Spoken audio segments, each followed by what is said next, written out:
अब समय हो गया, हमें रणभूमि में लौटना होगा।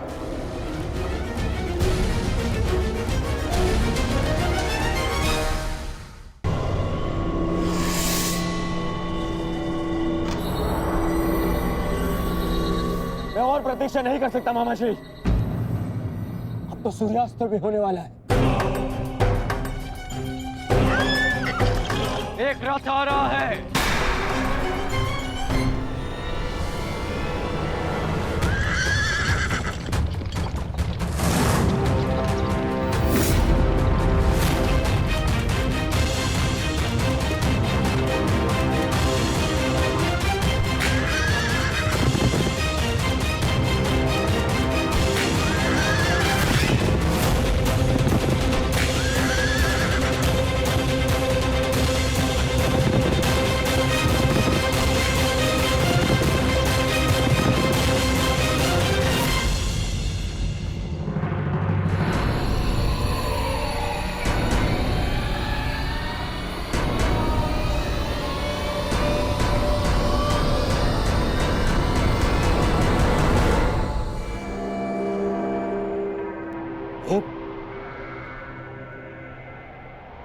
ये तो एक स्त्री है।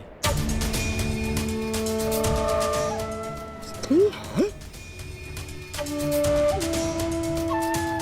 ये तो प्रेरणा है।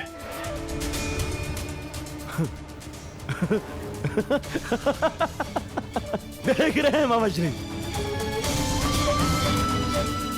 विराटनगर का युवराज सारथी बना हुआ है और वो भी एक स्त्री का।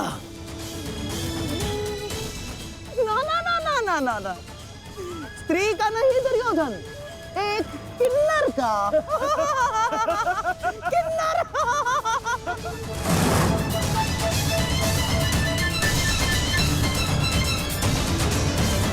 ऐसे तुमसे युद्ध करना मेरा और हसनैनापुर के मान का अपमान है। परंतु फिर भी मैं बता दूं कि मैं यहां विराटनगर से युद्ध करने नहीं आया। मुझे केवल पांडव चाहिए। मार्ग से हट जाओ। कदाचित भूल रहे हो युवराज, जिसके हाथ में धनुष होता है उसका परिचय उसका कौशल देता है। तुम्हारे सामने एक योद्धा खड़ा है। विराटनगर की सीमा पार करने से पूर्व तुम्हें मुझसे युद्ध करना होगा। विजय पानी होगी मुझ पे। कल्पना अच्छी है किन्नर, परंतु एक किन्नर से युद्ध करना देख वजह दुर्योधन के सम्मान के विरुद्ध है।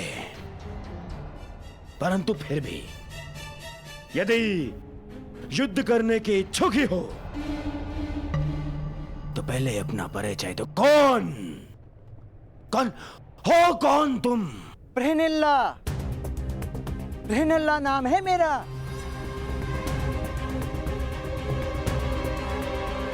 अब तक तो कुमारी उत्तरा की संगीत शिक्षिका थी, परंतु इस समय विराटनगर की रक्षिका हूं मैं।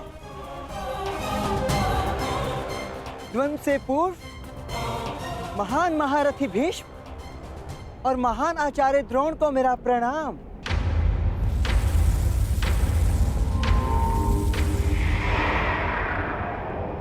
हो सकता है ये भेष बदले कोई पांडव ही हो।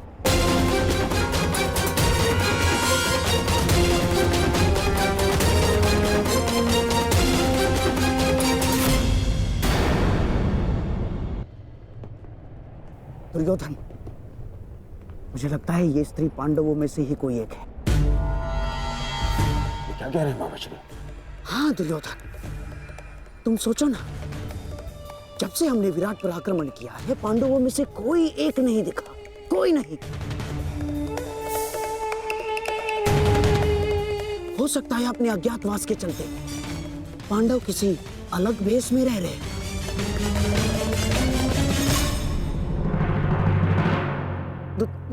दुर्योधन, मुझे पूर्ण विश्वास है कि ये पांडवों में से ही कोई एक है, तो मेरी बात मानो, ये वही है। यदि तुम किसी भी प्रकार इससे ये उगलवा सको तो पांडवों का अज्ञातवास भंग समझो दुर्योधन। दुर्योधन, यदि हमने ये सिद्ध कर दिया कि ये पांडवों में से ही कोई एक है और स्त्री बनकर हमारे साथ छल कर रहा है, तो हम पुनः पांडवों को 13 वर्ष के लिए वनवास भेज देंगे।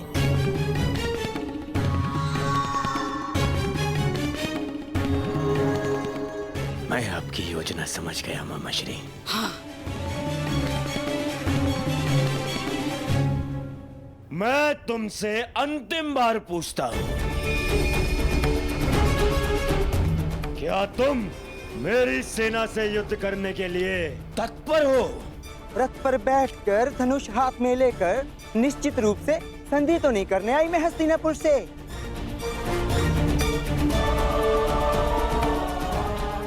बृहनला नृत्य और संगीत ही नहीं जानती, और भी बहुत कुछ शेष है जो आपके समक्ष आने वाला है।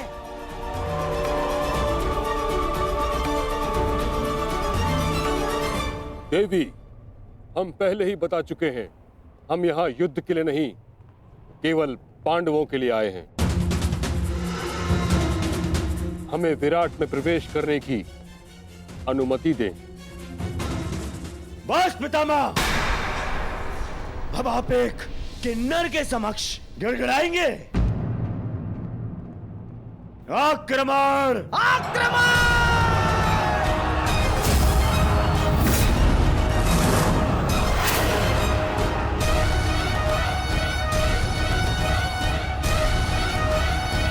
मैं अंतिम चेतावनी देती हूँ, विराट नगर की सीमा से दूर चले जाओ, अन्यथा मुझे अस्त्र चलाने होंगे।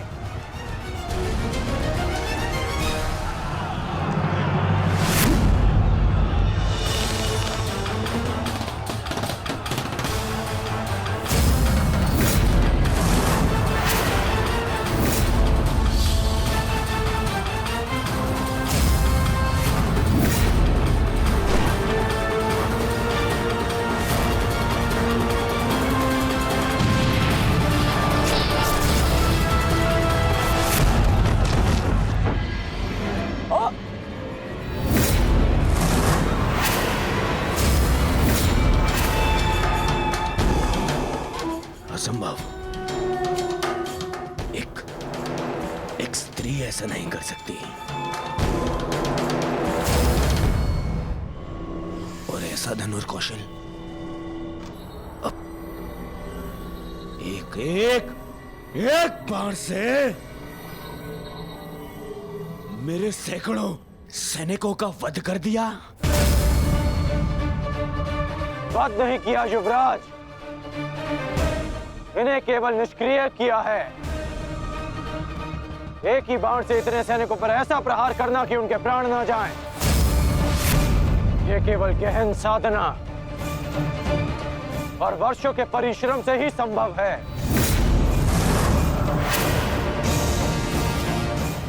ये कोई साधारण योद्धा नहीं युवराज। तो तुम भी वही सोच रहे हो जो मैं सोच रहा हूं।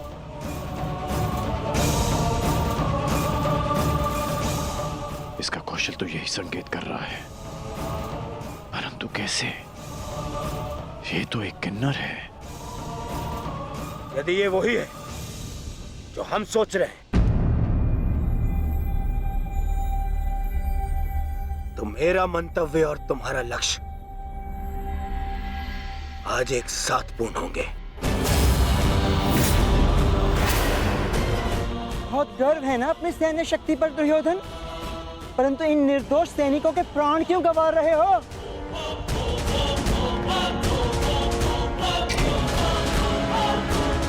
आज मैं तेरे बाणों के साथ साथ तेरी जिह्वा को भी शांति कर दूंगा।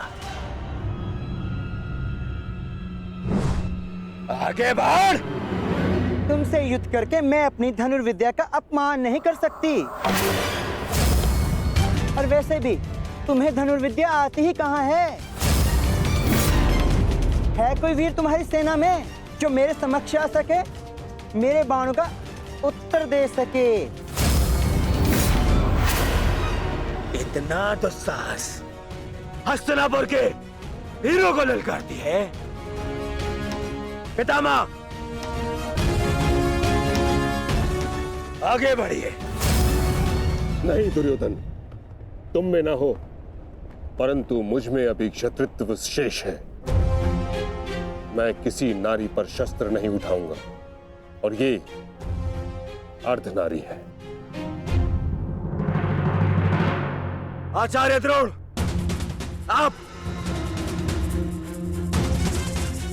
आप इस किन्नर को इसकी भूल का आभास कराइए। आप आगे बढ़िए। चलो सारथी।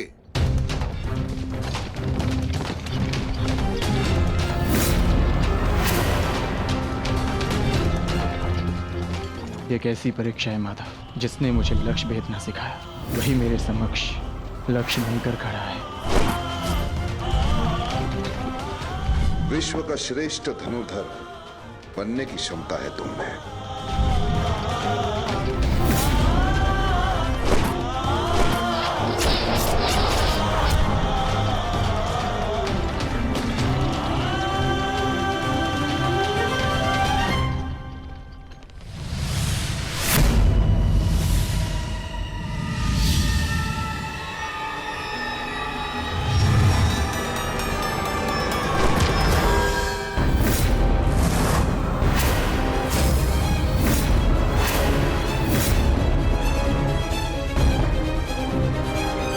मुझे प्रणाम करने वाला ये किन्नर कहीं मेरा शिष्य अर्जुन तो नहीं?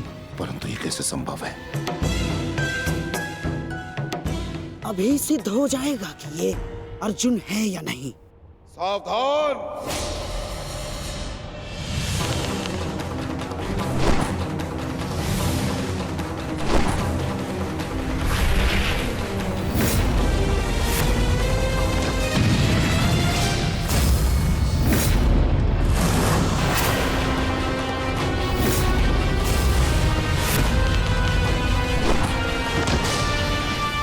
आचार्य,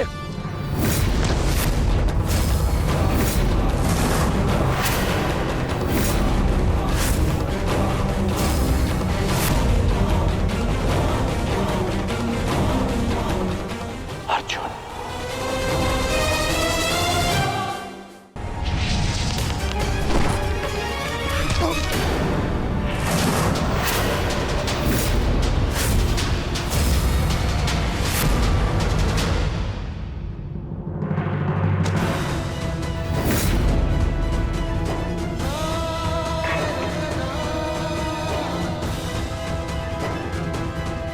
सारथी, आचार्य का रथ लौटा लो।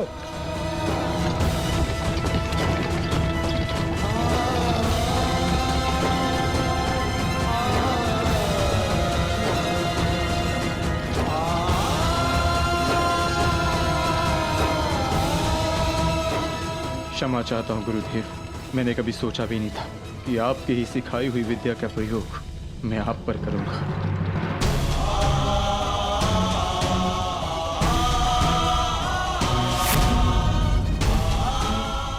अर्जुन, तुम ऐसी मूर्खता क्यों कर रहे हो? अज्ञातवास पूर्ण होने में कुछ ही समय शेष है, फिर क्यों तुम रणभूमि में उतर आए? मैं माता कुंती को दिया वचन नहीं टूटने दे सकता।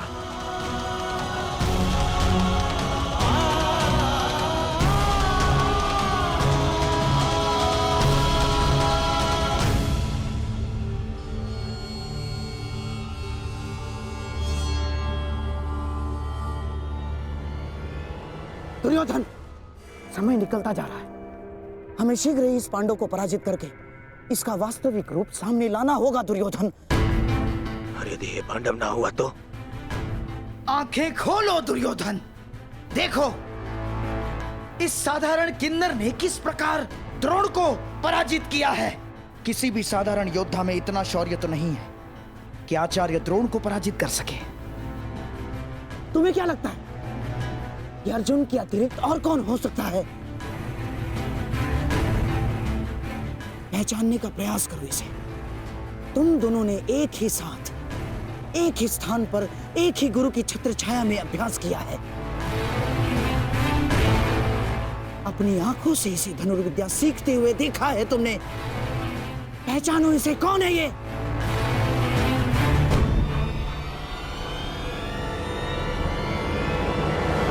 अर्जुन। हाँ दुर्योधन, अर्जुन।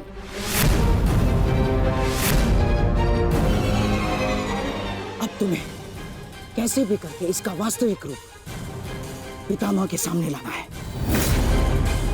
और उसके लिए तुम्हारे पास केवल एक अस्त्र उपाय है।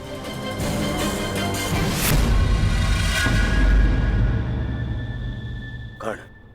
हाँ दुर्योधन, कर्ण ही वो योद्धा है जो अर्जुन का तोड़ है। और अब समय आ गया है हमारे कर्णास्त्र के प्रयोग का। मित्र कर्ण, ये कोई साधारण योद्धा नहीं है। मैं चाहता हूं कि तुम इसका गर्व भंग करो।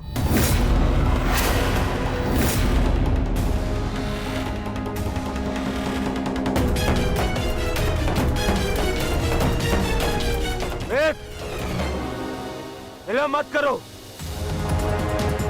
हमारे पास में समय कम है। देखो, सूर्यास्त होने वाला है।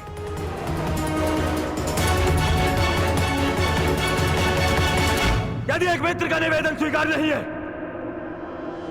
तो आप हस्तिनापुर के युवराज का आदेश स्वीकार करो। आगे बढ़ो, जाओ।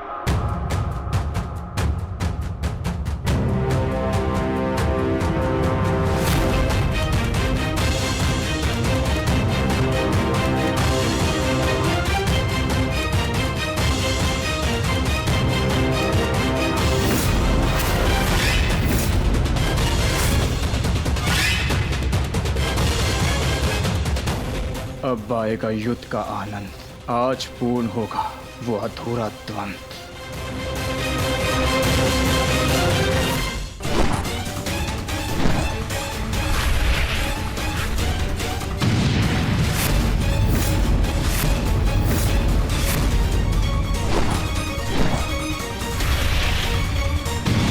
ये छोटे मोटे बाण चलाने का खेल बंद करो अंगराज।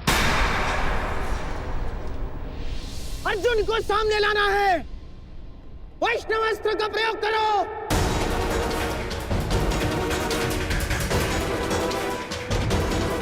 मैं वैष्णवास्त्र व्यक्त नहीं कर सकता। समझते क्यों नहीं हो अंगराज? इस धरती पर केवल एक ही महायोद्धा है जिसके पास पशुपतास्त्र है, और वो है अर्जुन। और यदि इसने पशुपतास्त्र का आह्वान किया तो इसका अज्ञातवास तो भंग हो जाएगा, और पशुपतास्त्र तभी सामने आएगा अंगराज जब उसके समक्ष महाशक्तिशाली वैष्णवास्त्र का प्रयोग होगा।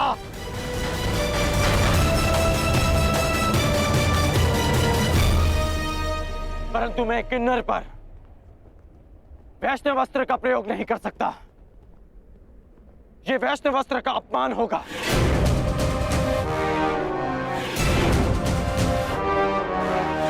और वैसे भी ये अस्त्र बहुत शक्तिशाली है। तो हमारे सामने खड़ा योद्धा कौन सा कम है अंगराज? देखा नहीं, बात ही बात में उसने हमारे सैनिकों को कैसे धूल चटा दी। और तुम्हारा युद्ध कौशल हम कई बार देख चुके हैं, परंतु अब कौशल इसी में है कि समय बचा लिया जाए। समझे तुम? मैं मामा श्री की बात से सहमत हूं कर्ण। वैष्णवास्त्र का प्रयोग करो कर्ण, बंद करो इसका।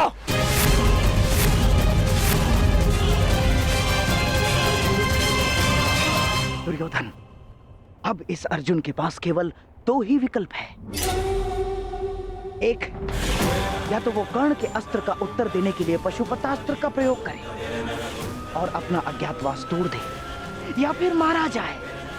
दोनों ही ओर से हमारी ही पोबारा है।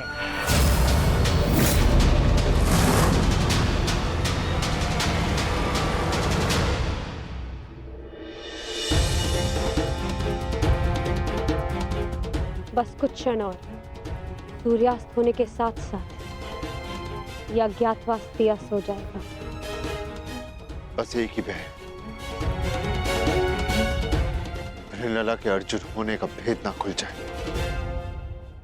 ज्येष्ठ, विराटनगर अब सुशर्मा से सुरक्षित है। हम अपना कर्तव्य पूर्ण कर चुके हैं। हमें शीघ्र ही अर्जुन की सहायता के लिए रणभूमि में जाना चाहिए। नहीं भी, हिरण्यला के रूप में वो भले ही अर्जुन को ना पहचान पाए। यदि हम पांचों एक साथ गए तो अज्ञातवास निश्चित रूप में भंग हो जाएगा। तो क्या हम अनुज अर्जुन को निस्सहाय छोड़ दें? आर्य अर्जुन निस्सहाय नहीं है आर्य भीम, वो तो पशुपातास्त्रधारी है और अभी तक उनकी ओर से कोई सूचना भी नहीं आई। इसका अर्थ तो यही है कि इन्होंने कौरवों को अभी तक उलझा के रखा है। मेरा अनुज अर्जुन वीर है, परंतु वो अकेला आचार्य द्रोण, पितामह भीष्म और कर्ण के बल का सामना कैसे करेगा? वहां शकुनी का छल भी होगा। संशय में मत रहिए ज्येष्ठ, अर्जुन को हमारी आवश्यकता है।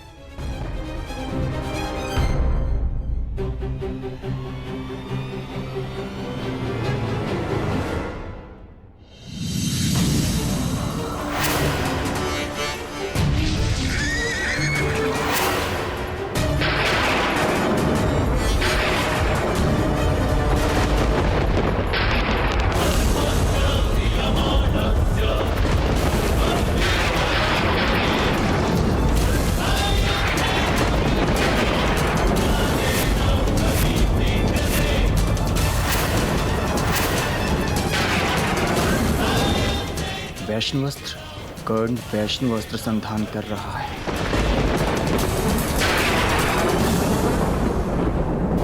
ये पशुपतास्त्र हर दिव्यास्त्र का उत्तर है अर्जुन। वैष्णवास्त्र हो या ब्रह्मास्त्र हो, पशुपतास्त्र सबको निस्तेज कर देगा।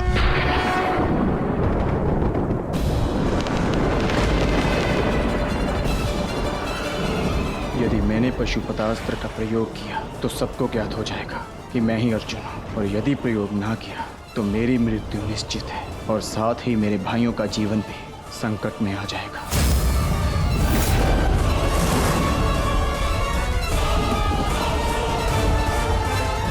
12 वर्ष का वनवास और सही, परंतु मैं अपने भाइयों और पांचाली को निर्बल नहीं होने दूंगा।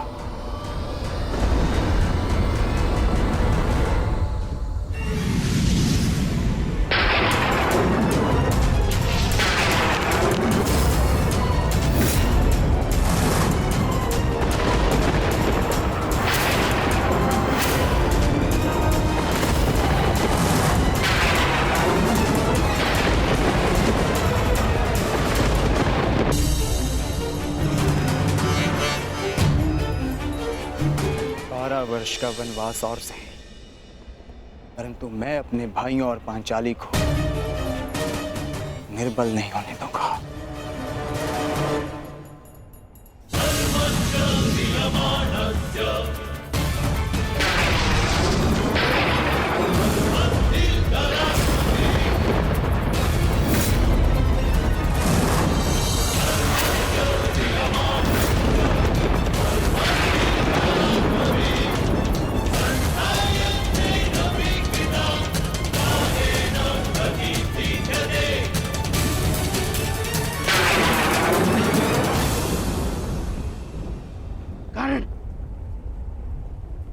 मित्र युवराज दुर्योधन को दिया वचन स्मरण करो।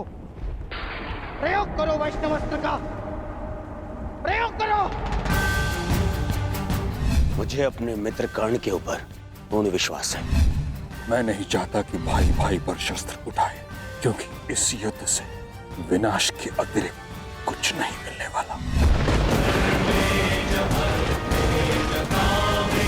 द्वंद्व अधूरा छोड़कर आ गए। प्रयास किया है कि द्यूत में जो अधर्म हुआ उसे धर्म युद्ध से धोया जा सके, परंतु एक वचन भी है कि आपके पुत्र 1 वर्ष का अज्ञातवास अवश्य पूर्ण करेंगे। कर्ण को अपना हर वचन स्मरण है। मैंने युवराज दुर्योधन के लिए शस्त्र उठाने का वचन दिया है। युद्ध तो मैं अवश्य करूंगा, परंतु मैंने एक और वचन दिया है कि आपके पुत्र अज्ञातवास पूरा करेंगे। और ये वचन भी मैं अवश्य पूरा करूंगा।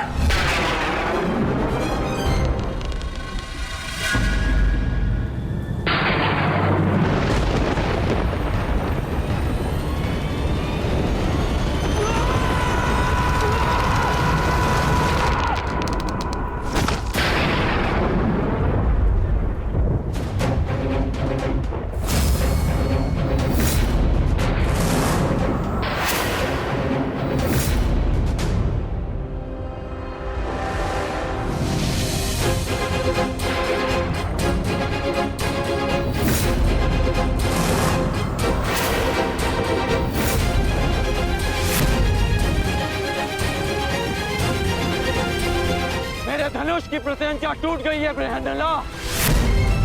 पता नहीं कौन सी शक्ति है जो तुम्हारी सुरक्षा कर रही है, परंतु ये राधेकर्ण उस शक्ति के समक्ष अपनी पराजय स्वीकार करता है।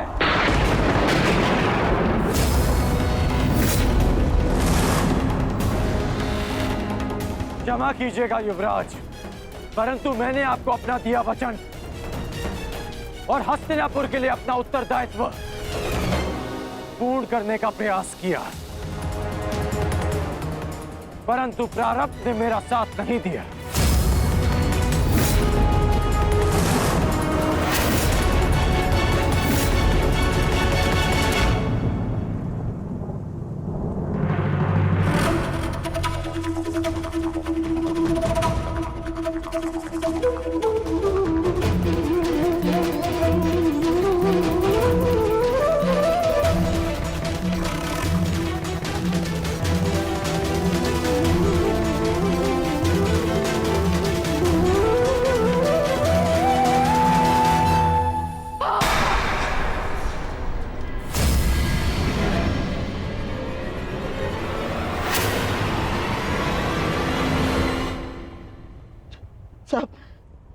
सब व्यर्थ गया।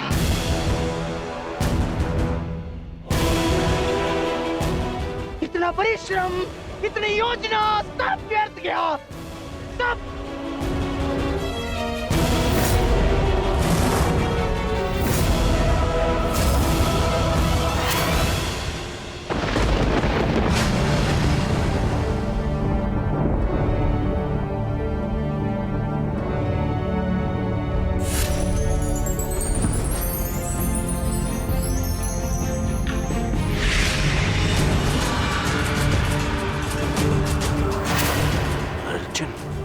अर्जुन, अर्जुन,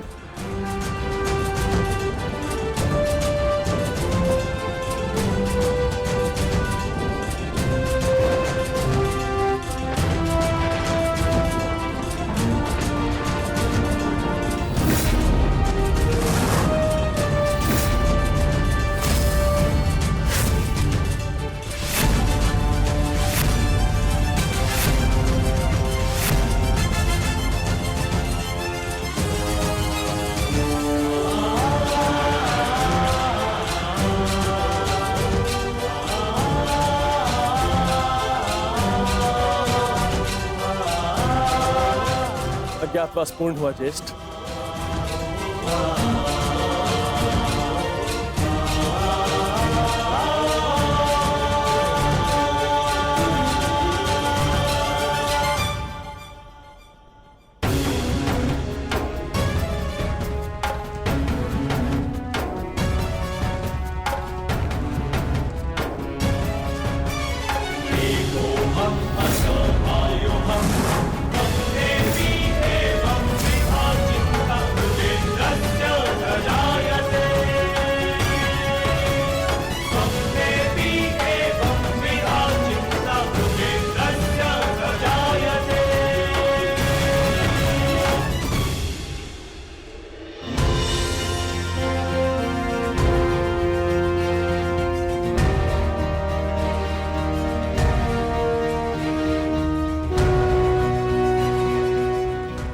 के अनुसार हमने 12 वर्ष का वनवास और 1 वर्ष का अज्ञातवास पूर्ण कर लिया है पितामह।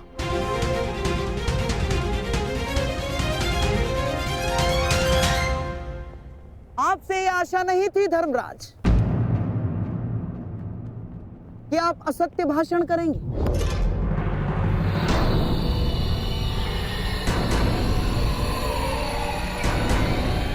कैसा असत्य? जयेश भ्राता श्री ठीक कह रहे हैं, हमारा अज्ञातवास पूर्ण हो चुका है। नहीं प्रिय अर्जुन, सभी नियमों का पालन नहीं हुआ है।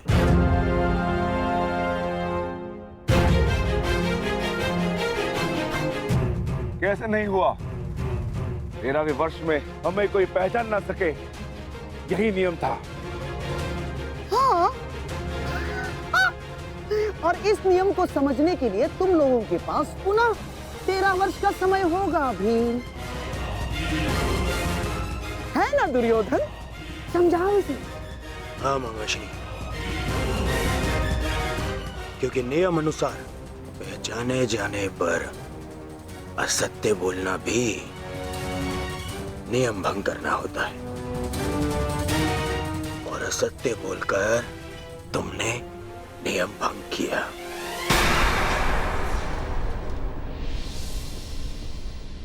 क्या सत्य कहा हमने? अपने अनुज से पूछो युधिष्ठिर। क्यों अर्जुन, जब मैंने तुमसे तुम्हारा परिचय पूछा तो क्या कहा था तुमने? बृहनिल्ला, बृहनिल्ला नाम है मेरा। आचार्य द्रोण पितामह भीष्म के समक्ष, पूरी कौरव सेना के समक्ष अर्जुन ने असत्य कहा था। अपना नाम बृहनिल्ला बताया था, अपने आप को किन्नर बताया था।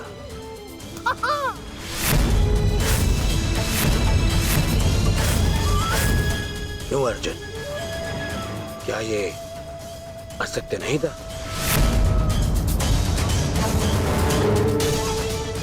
आपने भी तो सुना था पितामह। बोलिए पितामह, अर्जुन ने ऐसा नहीं कहा था? हाँ, अर्जुन ने असत्य कहा था।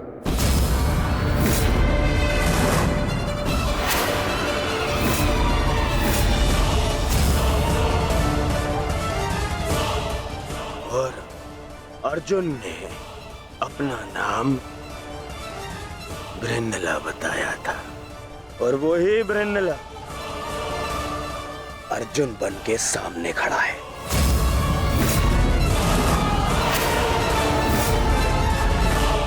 अर्थात अज्ञातवास भंग माना जाता है।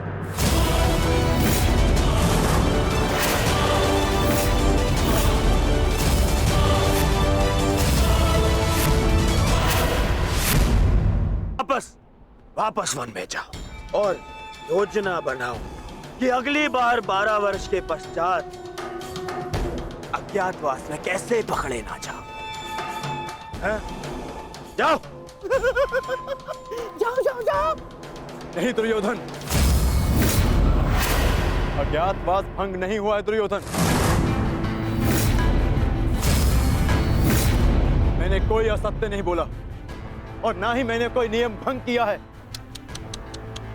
जो तुम्हारे समक्ष खड़ा है वो अर्जुन है, पुरुष है, परंतु जिससे तुम्हारी सेना युद्ध कर रही थी वो बृहनिल्ला थी, एक किन्नर। देव अप्सरा देवी उर्वशी ने मुझे शाप दिया था, इसलिए 1 वर्ष तक मुझे किन्नर बनकर रहना पड़ा। परंतु आज सूर्यास्त के पश्चात वो शाप पूर्ण हुआ। अब मुझे अपना वास्तविक रूप प्राप्त हुआ। अब आप बताइए पितामह, क्या मैंने असत्य कहा? क्या अज्ञातवास भंग हुआ? नहीं अर्जुन, तुमने कोई असत्य नहीं कहा और ना ही तुम्हारा अज्ञातवास भंग हुआ।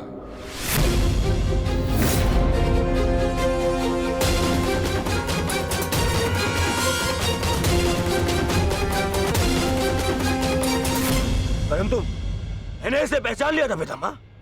नहीं दुर्योधन, तुमने पहचाना नहीं था। तुम्हें आभास हुआ था कि ऐसा बाण केवल अर्जुन चला सकता है। यदि तुम्हें विश्वास होता तो तुम अंगराज से वैष्णवास्त्र का संधान करने को नहीं कहते। इसलिए मौन रहो। मैं ये घोषणा करता हूं कि पांडवों का अज्ञातवास सफलतापूर्वक पूर्ण हुआ।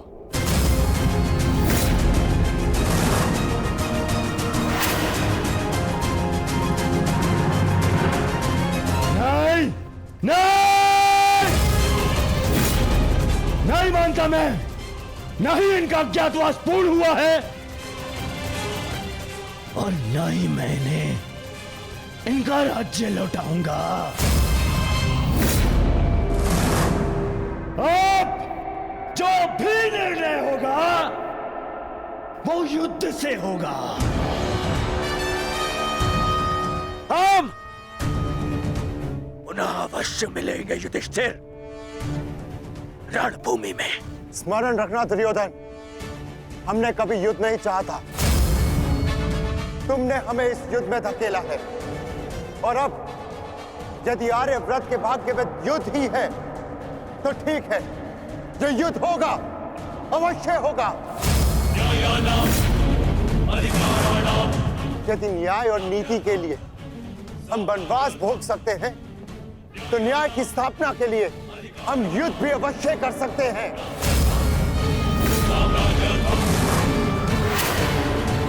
उचित कहा तुमने धर्मराज। युद्ध होना निश्चित है जिसे कोई नहीं रोक सकता।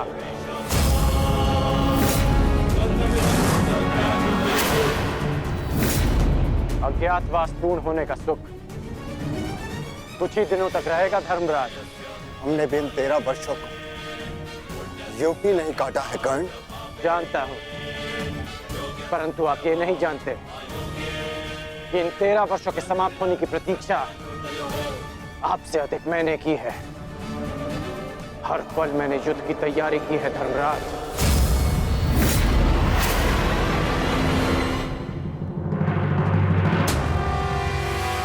स्मरण रखना अर्जुन, अगली बार ना मेरी प्रत्यंचा टूटेगी और ना ही सूर्यास्त तुम्हें बचा पाएगा। तुम भी स्मरण रखना,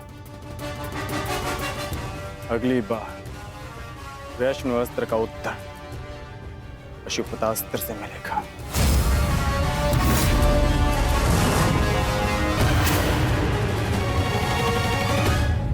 समझ में नहीं आता युधिष्ठिर, मैं किन शब्दों में आपका धन्यवाद करूं।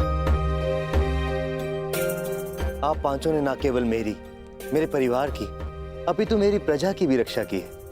आभार की आवश्यकता नहीं है महाराज, क्योंकि हम स्वयं आपके उपकारों के तले दबे हैं।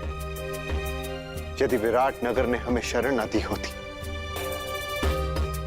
तो हम फिर से 12 वर्ष का वनवास भोग रहे होते। सम्राट, समझ नहीं आता कि आपका ये ऋण कैसे चुकाऊंगा मैं।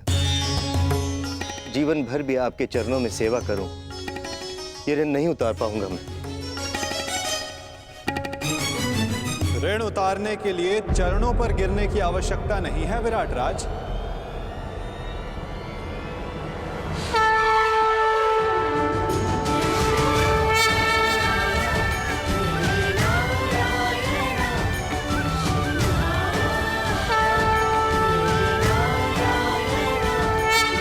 वासुदेव,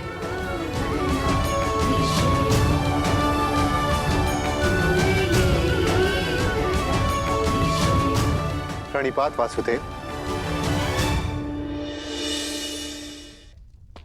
कि आप पांडवों का ऋण कैसे चुकाएं और उस समस्या का हल मेरे पास है विराट राज। तो आप ही बताइए वासुदेव, इस ऋण से कैसे मुक्त हो सकता हूं? क्या करूं कि ये मेरा मंतव्य पूर्ण हो?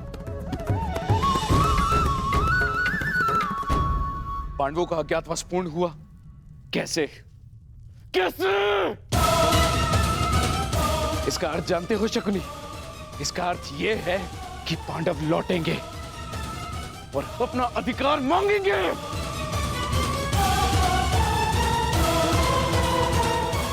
आज्ञा मांगने से क्या होता है पिताश्री? मैं उन्हें अवसर नहीं दूंगा, कुछ नहीं मिलेगा उन्हें पिताश्री। मौन!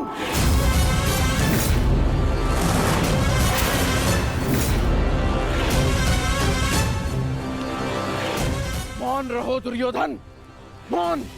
हर बार राजसभा में बड़ी बड़ी बातें करते हो, वचन देते हो और हर बार मुंह की खाकर लौटते हो तुम। हस्तिनापुर से सेना ले जाते समय क्या कहा था तुमने? कि पांडवों का अज्ञातवास भंग करके लौटूंगा।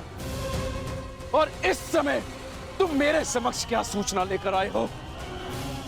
कि अकेले अर्जुन ने समस्त कुरु सेना को निरस्त्र कर दिया। एक ही स्वप्न देखा है ना तुमने, सम्राट बनने का। अरे अगर एक अर्जुन को ना संभाल सके तुम, तो ये हस्तिनापुर का साम्राज्य क्या संभालोगे?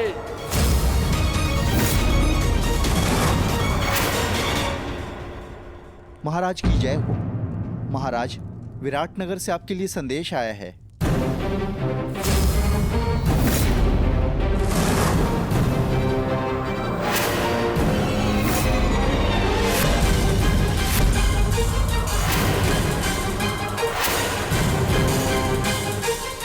कृष्ण, विराटनगर से क्या संदेश आ सकता है? अवश्य उन पांडवों का ही संदेश होगा। युद्ध की चेतावनी भेजी होगी उन्होंने।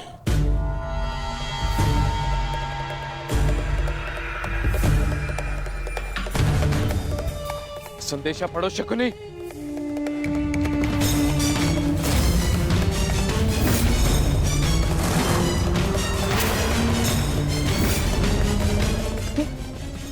ये कैसे हो सकता है? क्या लिखा है इसमें मामाश्री? ये नहीं हो सकता दुर्योधन।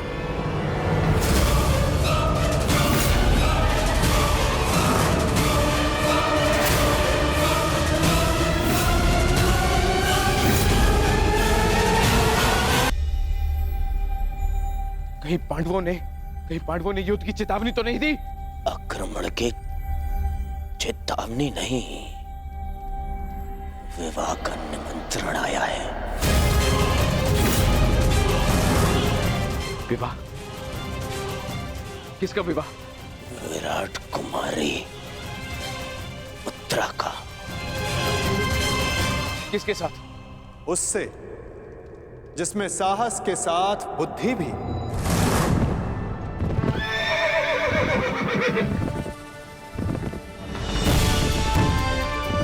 उसके हाथों में पर्वतों का बल है, जिसकी गति में पवन सा वेग है।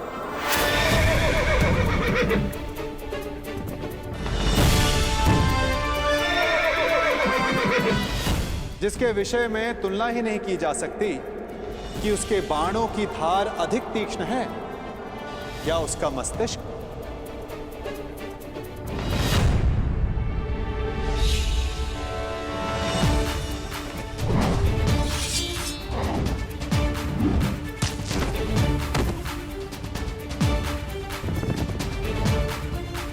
जो नर है, परंतु उसमें सिंह सी शक्ति, जिसे शत्रुओं को देखने के लिए नेत्रों की आवश्यकता नहीं।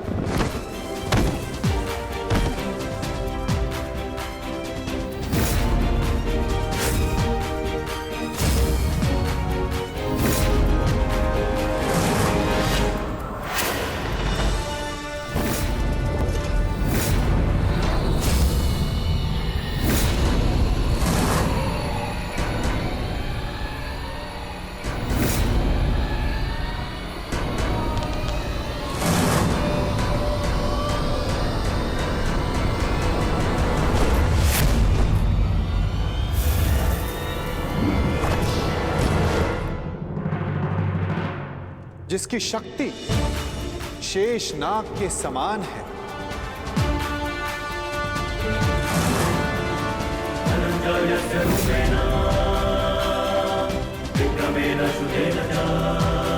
जिसके कौशल के समक्ष बड़े से बड़ा योद्धा झुक जाता है।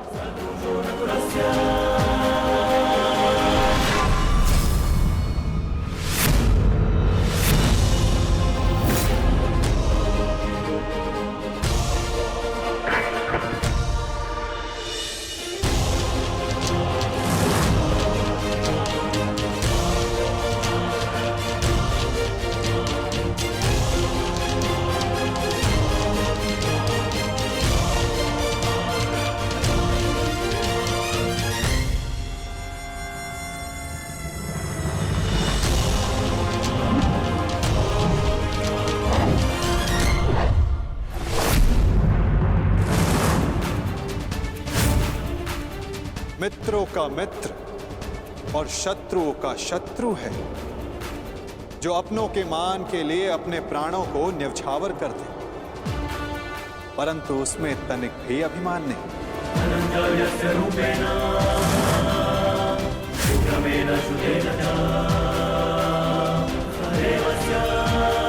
वो जिसे दाऊ और मैंने स्वयं शिक्षा दी, जो कुरुकुल का सूर्य है, वो है सुभद्रा और अर्जुन का पुत्र अभिमन्यु।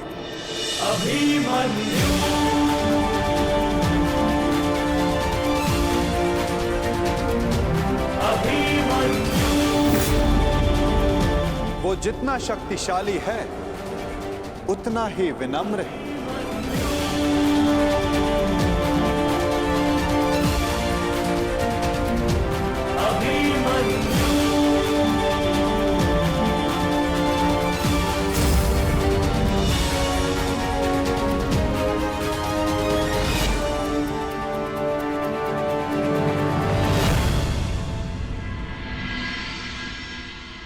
हे ईश्वर, इतना बड़ा सौभाग्य, महान धनुर्धर अर्जुन के पुत्र अभिमन्यु का विवाह मेरी पुत्री उत्तरा से। मैं धन्य हुआ वासुदेव। स्वप्न में भी नहीं सोचा था कि मैं महाशक्तिशाली पांडवों का समधी बनूंगा। आज मुझसे अधिक कोई सौभाग्यशाली नहीं। भाग्यशाली तो मैं हूं विराटराज। उत्तरा मेरी शिष्य रह चुकी, इतनी कुशल, प्रतिभावान पुत्र वधु पाकर मेरा भाग्य उदित हो गया। परंतु आप लोग अभी अभिमन्यु से मिले नहीं, और मैं चाहता हूं कि उत्तरा के साथ आप भी मिल लें और उसके पश्चात निर्णय लें कि अभिमन्यु उत्तरा के योग्य है या नहीं। अभिमन्यु आपका पुत्र है, और जिसके शिक्षक स्वयं वासुदेव हो, तो उसकी योग्यता पर संदेह करना भी पाप है। हम उत्तरा का संबंध अभिमन्यु के साथ करने को प्रस्तुत हैं।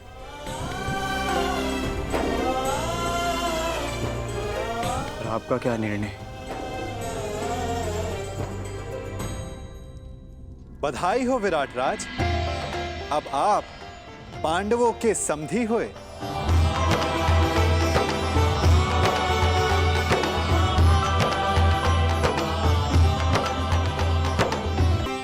इतना दुस्साहस, इतना दुस्साहस! पहले आओ दिया, और अब उसमें नमक छिड़क रहे हैं। हम यहाँ युद्ध का आह्वान कर रहे हैं, और वो ये विवाह का निमंत्रण भेज रहे हैं।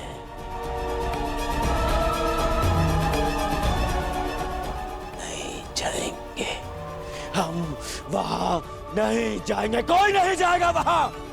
ना ना ना ना दुर्योधन, हम वहां जाएंगे।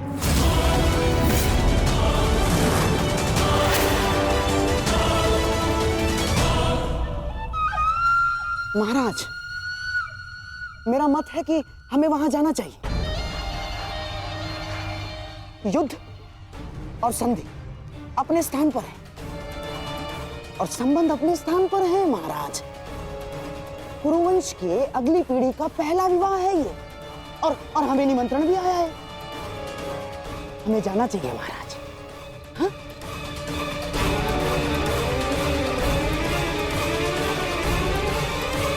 क्यों महामहिम, आप क्या सोचते हैं? आपके प्रिय अर्जुन के पुत्र अभिमन्यु का विवाह है, हमें उसे आशीर्वाद देने नहीं जाना चाहिए? जाना चाहिए महामहिम, हैं?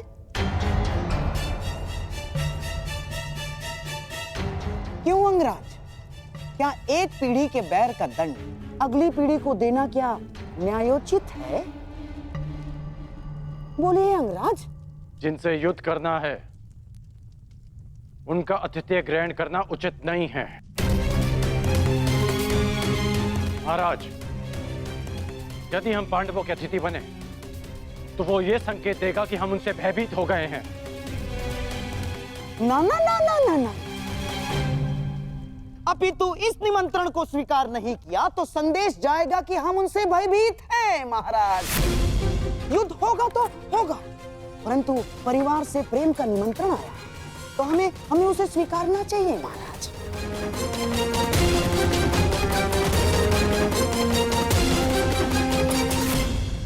महाराज, पांडु आपके भाई थे और देवी कुंती अभी भी हस्तिनापुर में निवास करती है, तो क्या हम उनसे अपने पौत्र के विवाह में सम्मिलित होने का अधिकार छीन सकते हैं महाराज? देवी कुंती के लिए हमें इस विवाह में अवश्य जाना होगा महाराज। प्रेम का प्रस्ताव आया है, उसे स्वीकार कर लेते हैं। यदि युद्ध की चुनौती आएगी तो उसे भी स्वीकार कर लेंगे। मैं जानता हूं महाराज, आपके मन में अभी इस समय क्या दुविधा चल रही है, परंतु हस्तिनापुर के सम्राट होने के नाते आपके भी कुछ उत्तरदायित्व हैं महाराज। आप समझ रहे हैं ना महाराज मैं क्या कह रहा हूं?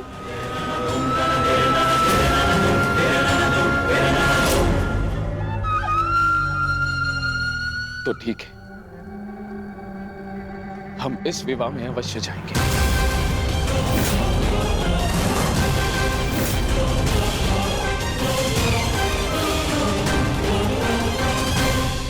कौरव का निमंत्रण देने की क्या आवश्यकता थी वासुदेव? क्योंकि कौरव तुम्हारे संबंधी हैं विकोदर, और हमने निमंत्रण केवल कौरवों को नहीं हस्तिनापुर को भेजा है, जहां तुम्हारी माता है, पितामह है। इतने वर्षों के पश्चात भी भीम को अपने क्रोध पर नियंत्रण करना नहीं आया।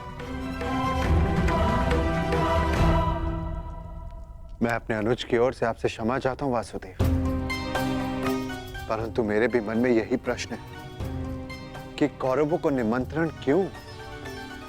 और अब भी मेरा उत्तर वही रहेगा युधिष्ठिर, कि कौरव तुम्हारे संबंधी हैं। पूछने का कोई लाभ नहीं ज्येष्ठ। माधव को यदि नहीं बताना है तो वो नहीं बताएंगे, परंतु मुझे विश्वास है माधव ने जो भी निर्णय लिया होगा हमारे हित में ही लिया होगा, क्योंकि माधव की आंखें भविष्य देख सकती हैं। यदि विश्वास है बात तो आगे बढ़ो, विवाह की तैयारी करो, क्योंकि समय कम है और कार्य अधिक शेष है।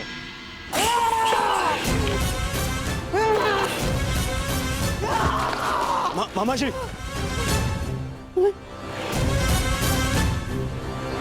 तुम्हें क्या लगता है ये निमंत्रण मैंने बड़े आनंद से स्वीकार किया है? ये लगता है तुम्हें? मेरे मन से पूछो, मेरी आंखों में देखो दुर्योधन, तुम्हें उत्तर मिल जाएगा।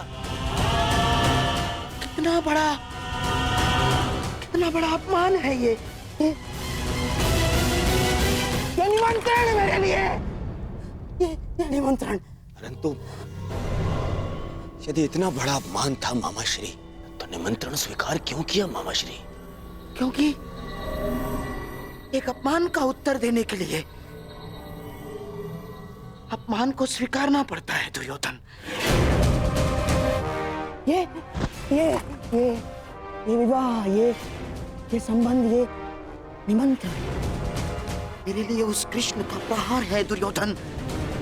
प्रहार, बड़ा दुखदायी प्रहार है, और उस प्रहार का उत्तर देने मुझे जाना होगा दुर्योधन। और मैं जाऊंगा। तुम खड़े क्यों हो? तुम बैठो, मैं जाऊंगा। मैं जाऊंगा। मैं कुछ समझ नहीं पा रहा हूं मामा श्री। उस छलिए ने मुझे हरा दिया दुर्योधन। मैं हार गया। हमने दिग्विजय करके उन्हें मित्र विहीन कर दिया। द्वारका में महाबली बलराम के साथ संधि करके हमने उन्हें आशा विहीन कर दिया। परंतु उस छलिए ने एक ही क्षण में पांडवों को वो सब कुछ दे दिया जो हमने उनसे छीना था दुर्योधन।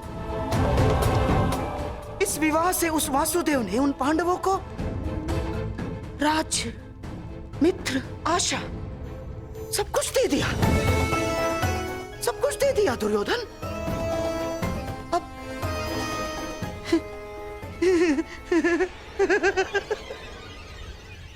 अब तुम्हारे समझ में आया कि उस छलिए ने हमारे साथ कैसा छल किया है।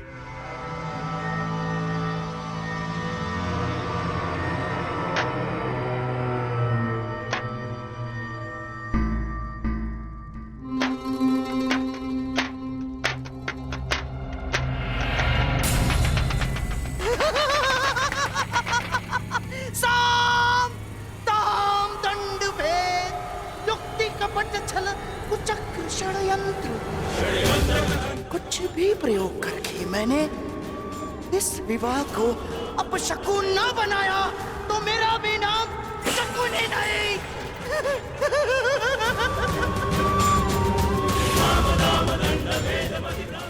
मेरी प्रतिज्ञा है मेरी। पांडवों का सबसे बड़ा सहारा हार जाएंगे वो। उस छलिए को शकुनी का उत्तर मिलेगा दुर्योधन। इसी विवाह में मिलेगा।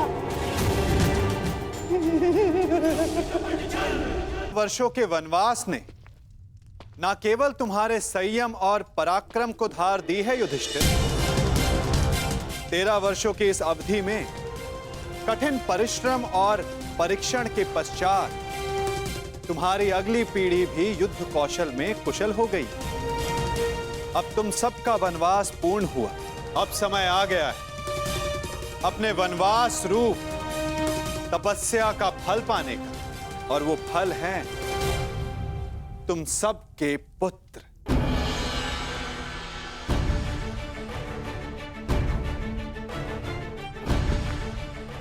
सर्वप्रथम प्रस्तुत है युधिष्ठिर पुत्र प्रतिविंध्य।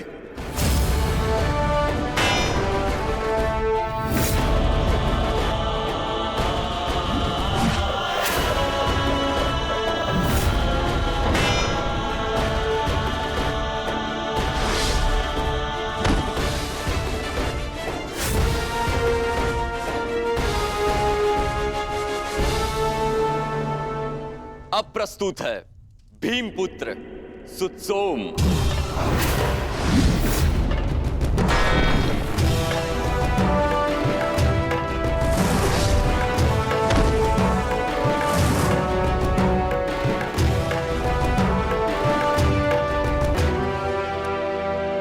अगला शूर है गांडीवधारी अर्जुन का सुपुत्र शुतकर्म।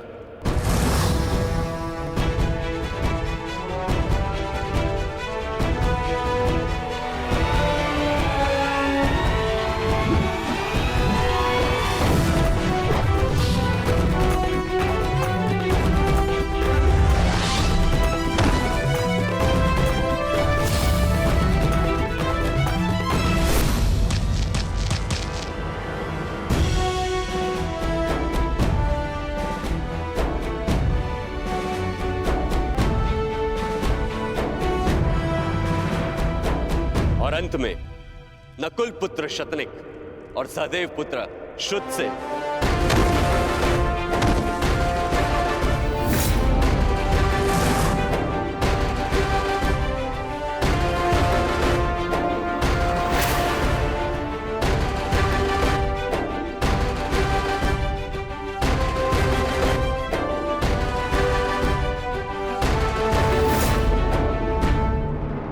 और अब प्रस्तुत होने जा रहा है वो योद्धा जिसने युधिष्ठिर का धर्म भी सीखा है, जिसमें भीम जैसा बल भी है, नकुल की एकाग्रता और सहदेव की चपलता और धनुर्विद्या में अर्जुन जैसी निपुणता।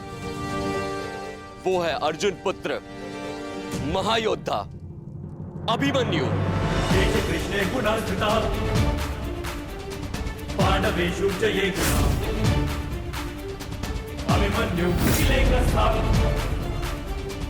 दृश्यन्ते गुणसञ्चया अभिमन्यु।